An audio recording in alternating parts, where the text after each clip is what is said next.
सिंध हुकूमत ने एक हफ्ते और पाक सरजमीन पार्टी के सरबराह मुस्तफा कमाल ने इल्जाम लगाया है कि पीपल्स पार्टी सिंध को नस्ली तासुब की बुनियाद पर चला रही है। क्या कराची और सिंध को गिरवी रख दिया गया है?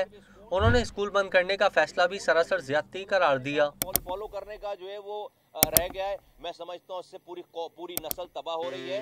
आप आराम से स्कूल में तमाम बच्चों को वैक्सीनेट करके, उनके स्टाफ को वैक्सीनेट करके, आपको ये खतरा है कि भाई बच्चा तो बीमार नहीं पड़ेगा लेकिन वो कोरोना वायरस अपने घर में लेकर आएगा तो उनके नाना नानी दादा दादी रह रहे हैं, माँ बाप रह रहे हैं, उनको कोरोना लगवाएगा। मैं कह रहा हूँ भाई आप जो बच्चा स्कूल में पढ़ रहा है उसके घर वालों को वैक्सीनेशन की सर्टिफिकेट ले लें आप उनसे ताकि वो जहां बच्चा निकलकर घर जा रहा है घर वाले भी वैक्सीनेटेड हैं, बच्चे भी वैक्सीनेटेड हैं। अब बच्चों की अब ये वाकई पाकिस्तान की में ये जो तालीम का तबाही बर्बादी हुई है, ये हमारी नस्लों पे इसके असरात जाएंगे। तो जब एसओपी तो कहीं फॉलो नहीं हो रही पूरे कराची भर में, और यहाँ तो हम ये तो स्कूल तो वो जगह जहाँ पर एसओपी फॉलो करा सकते हैं। तो स्कूलों को मैं समझता हूँ हमें सख्त में कि स्कूलों को खोलना चाहिए।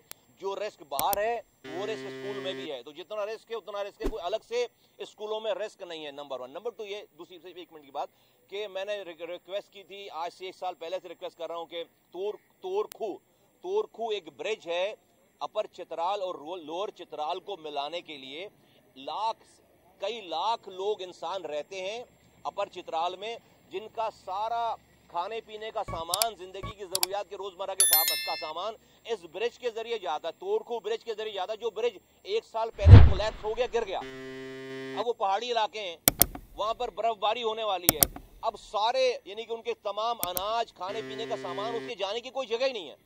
प्रोविंशियल गवर्नमेंट, केपी की प्रोविंशियल गवर्नमेंट ने उस ब्रिज को, तोरखू ब्रिज को, और उसके साथ जो रोड है, स्तूर रोड है, उसको बनाना था। 1 साल हो गए उसके ऊपर काम शुरू होकर रुका हुआ है काम।